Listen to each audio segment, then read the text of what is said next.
So there's my power supply coming out of the wall.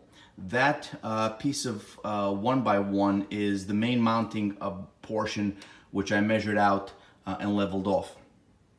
Unfortunately, the ceiling is not 100% level, so I had to play with that.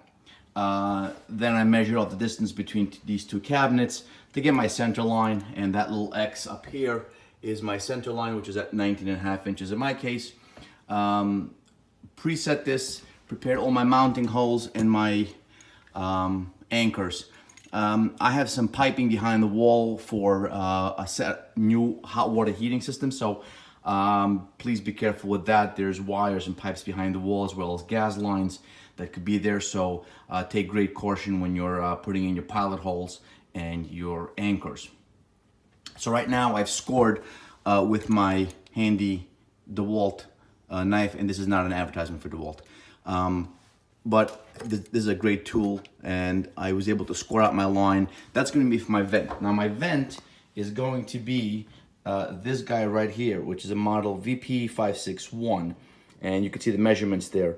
It's 6 inches in depth, 12 inches, 8.5 rectangular opening, and it's an 8-inch vent hole, which of course matches up with the vent hood unit. The wall louver that I'm going to use is model VP538. So I will continue to tape my progress here and get back to you soon. Okay, stand by. So I've cut out the access hole for my vent as I make my way out and prepare for creating a hole to the side of my house. I cut this in a slight bevel. I'm not sure if you could tell that. And the purpose is, if I have to replace this or redo my holes, or if I go wrong with my installation, I can easily reapply this back and tape it off with compound. Hopefully that's not going to be a requirement. And there's my installation. It looks like it was placed in the correct position. Great. Okay, so here we have the vent hood installed with the cover, and this is my temporary installation because I still have to make the hole out to the back of the brick, but it came out okay. Just about level, not fully level, but not visible to the naked eye. Yeah, and this is the mounting from within. So you're gonna have to get underneath there. You're gonna need some good quality angled drivers and a lot of dexterity to get this mounted. And then these screws right here are mounting to the wood bracket that you saw earlier.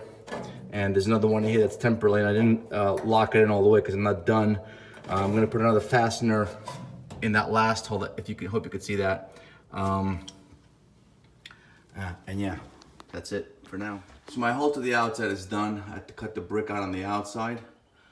I'll show you what that looks like in a second. My holes that I piloted out from the inside of the house to the outside, and then I had to remeasure and